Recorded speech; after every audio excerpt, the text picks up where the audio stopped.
जब आप निरंतर शुभ काम करते हैं, निरंतर आप फिट हैं, आपने खूब बांध लिया है बहुत बड़ा पोटला पुण्यों का, तो आपको कोई खतरा नहीं है मर जाने से। आपको पता है कि मेरे कर्म इतने अच्छे हैं कि मैं मर भी जाऊंगा तो भी मुझे अच्छा स्थान मिलेगा, अच्छी जगह मिलेगी, अच्छा शरीर मिलेगा, अच्छा वातावरण मिलेगा, मान प्रतिष्ठा से युक्त जीवन जीऊंगा, क्योंकि इतना तो शुभ कर्म मैं कर चुका हूं। आदमी अपने कर्मों के आधार पर यह निश्चय कर सकता है कि मुझे कौन सी योनि मिलेगी। आप पंडित जी से पूछो, आप किसी विद्वान से पूछो कि कौन सी योनि में जाएंगे आप, तो मुझे लगता है कोई विद्वान या कोई पंडित जो भी बताएगा वो झूठ है। क्योंकि हम कौन सी योनि में जाएंगे हमसे ज्यादा कोई नहीं जानता, क्योंकि हमारा सारा कर्म हमें पता है कि हम क्या क्या करते हैं। जो जमाने को न पता होगा वो भी हमें पता रहता है। इसीलिए हमसे बेटर कोई नहीं जानता हमारा कल क्या होने वाला है, भविष्य क्या है। दूसरों से भविष्य पूछ करके आप गलती कर रहे हैं, मैं तो यह कहता हूं। अपने भविष्य का निर्माता आप स्वयं हो। भगवान को लोग भाग्य विधाता कहते हैं, पर भगवान भाग्य विधाता नहीं है। और भाग्य विधाता है भी भगवान तो भाग्य का दाता है, इसलिए विधाता है। आपने जो लिखा वो भगवान के हाथ में चला गया, समय आने पर वो तुम्हें वापस देता है, इसलिए वो भाग्य विधाता है। भाग्य का लिखने वाला तो तुम ही हो। अपना अपना सब हम भाग्य लिखते हैं, और जो हम सब भाग्य लिखते हैं वही लिखा हुआ विधाता हमें सौंपता है। अपने पास से परमात्मा कुछ भी हमें नहीं देता है, सब हमारा हमको प्राप्त होता है। इसीलिए भाग्य लिखाता हम है, भाग्य विधाता परमात्मा है, पर भाग्य के लेखक हमें, भाग्य के लिखिया हमें। क्योंकि निर्माण भाग्य का मैंने किया है तो उसका लेखन भी मैं ही कर रहा हूं। आपके कर्मों को भले ही भगवान लिखता होगा, इसलिए आप भाग्य विधाता कहें परमात्मा को, पर आपको याद रहे न रहे, पर वो सब कुछ आपका किया हुआ ही है। आज परमात्मा श्री सुखदेव राजा परीक्षित को कहते हैं, राजन तुम निश्चिंत हो जाओ कि तुमने कोई पाप किया है, क्योंकि तुम पाप से परेशान होकर ही तो आए हो दुनियादारी छोड़कर।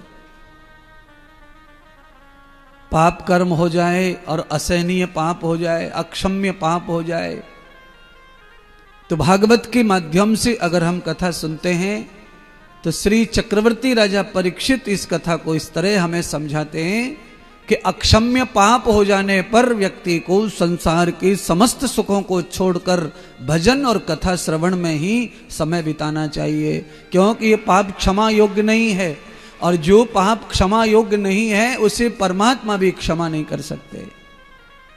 तो कैसे करें? तो कहा उसे समाप्त करो। तो समाप्त वो पाप कैसे होगा? तो वो पाप समाप्त होगा भजन से, कथन श्रवण से। भजन तो पाप को समाप्त कर सकता है। भजन में वो सामर्थ्य होता है बंधुओं कि उससे पाप का नाश हो सकता है। भजन समाप्त कर देता है, पाप को पिघला देता है, नष्ट कर देता है। कथा श्रवण भी भजन है, इसीलिए कथा श्रवण से भी पाप का नाश हो जाता है। इसीलिए अधिक से अधिक कथा श्रवण करो, अधिक से अधिक भजन करो, और जितना हो सके संसार के कार्यों को भी करो, पर अधिक से अधिक समय, जितना भी समय बचता है बचाओ और भजन में लगाओ, कथा में लगाओ। राजा परीक्षित को यह मार्ग दिया सुखदेव जी ने, हे राजन आप इसलिए निश्चित हो जाओ क्योंकि भजन में वो शक्ति है, कथा श्रवण में वो शक्ति है, जिससे बड़े बड़े पापियों के पाप समाप्त हो गए। सुखदेव जी ने भी राजा परीक्षित को वही कथा सुनाई थी आत्मदेव वाली। नारद जी की, ब्रह्मा जी की भक्ति की सारी कथाएं सुखदेव जी ने सुनाई राजा परीक्षित को। राजा को यह बोध हो गया कि कथा श्रवण करने से इन लोगों का भला हो चुका है, तो मेरा भला अवश्य होगा। अब निश्चित होकर मुझे कथा में ही रुचि रखनी चाहिए। राजा रुचिकर होकर बैठ गए कथा श्रवण के लिए और सुखदेव जी कथा सुनाने लगे। अच्छा, कथा कैसी सुनाई सुखदेव जी ने? सुखदेव जी ने कथा सुनाई है प्रश्न उत्तर वाली कथा। राजा जो पूछते थे सुखदेव जी उसका ही उत्तर देते थे। आप और हम ऐसी कथा नहीं सुन रहे हैं, पर मैं मेरी तरफ से ही कथा को सुनाते समय यह विषय तैयार करता हूं कि राजा परीक्षित पूछ रहे हों और सुखदेव जवाब दे रहे हों, उसी कथा को ही सुनाना चाहिए। तो मैं भी वही कथा आपको श्रवण करा रहा हूं। पहले सौनक जी पूछ रहे थे, सूत जी बता रहे थे, अब परीक्षित पूछ रहे हैं, सुखदेव जी बता रहे हैं। पार्वती कथा पूछ नहीं रही थी, खाली सुन रही थी, इसलिए पार्वती कथा ज्यादा देर सुन नहीं पाई और आलसी हो गई, प्रमादी हो गई। इसीलिए कथा सुनते सुनते कथा पूछते रहो, कुछ सवाल करते रहो। और सवाल करने का मतलब कथा में खड़े होकर नहीं पूछना है। सवाल करने का मतलब है कथा को हाँ या ना में बोलते रहो। भाई हाँ या ना, महात्मा चाहे तो हाँ बोलो, ना कहे तो ना बोलो। इससे कथा समझ में आपको आ रही है, यह पूरी तरह समझ जाता है।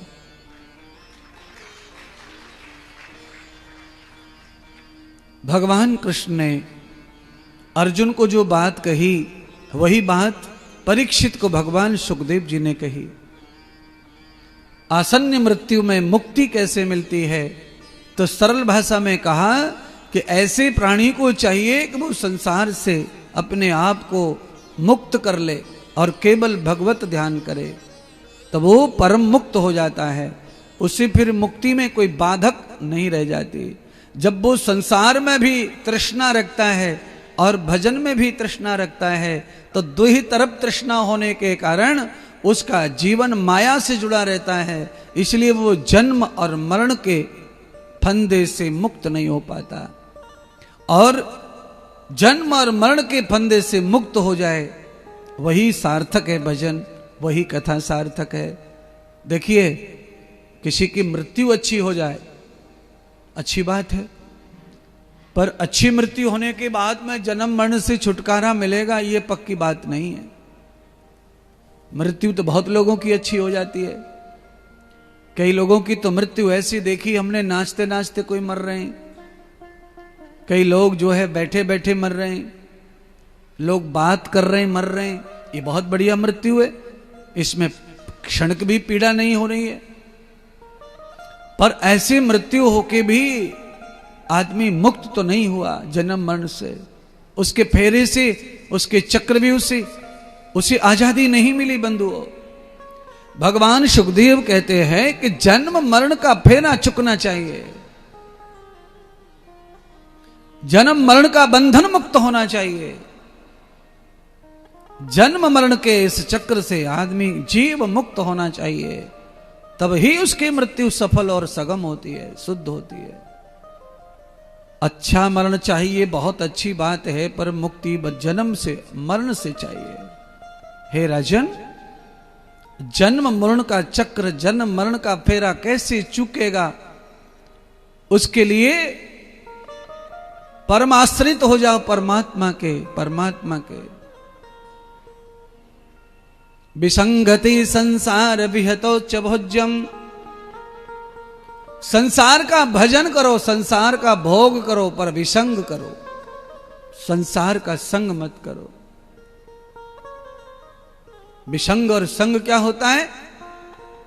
विसंग ये होता है कि आपने पैसा दिया हलवाई को, सामान खरीदा, आपको जो चाहिए था, आप तत्काल दुकान हलवाई को छोड़ के चल दिए, आपको फिर उससे कोई लेना देना, ये विसंग संग है।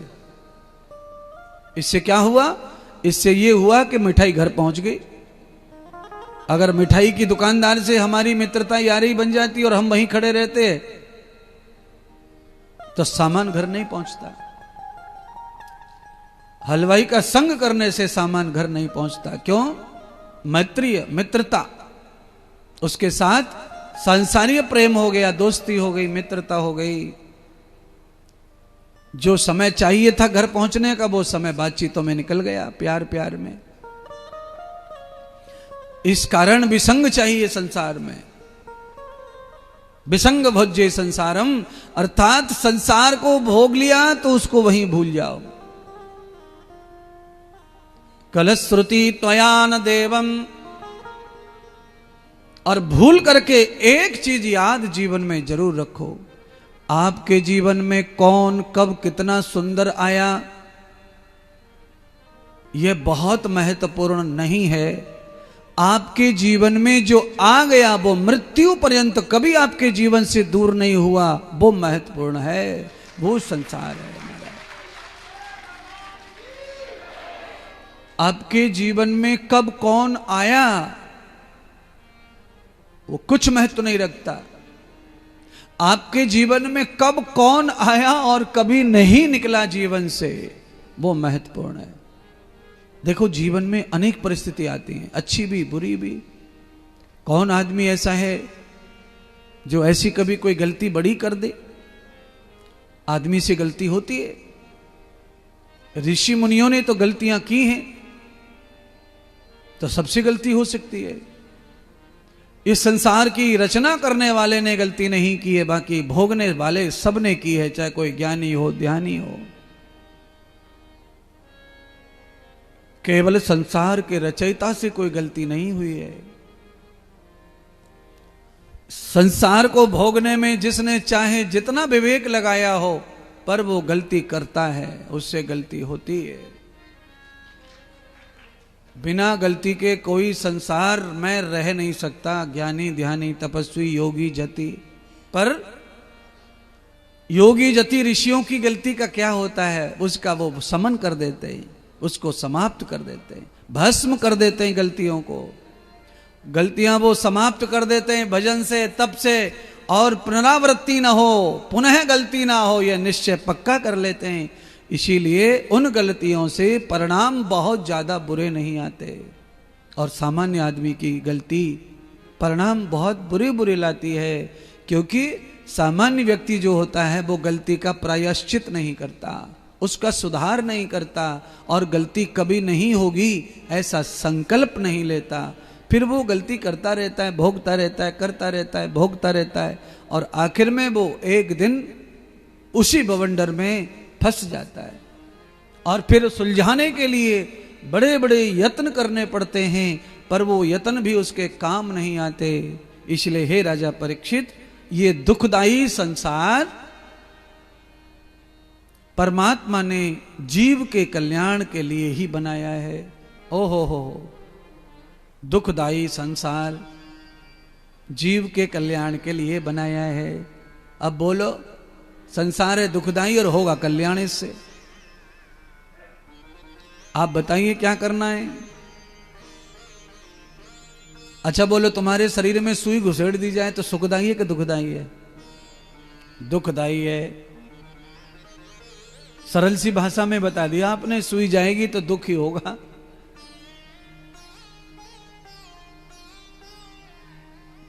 पर उस सुई के माध्यम से अगर शरीर में दवा छोड़ी जाती है तो सुई दुखदाई तो है, पर दुख से मुक्त करने का साधन है सुई।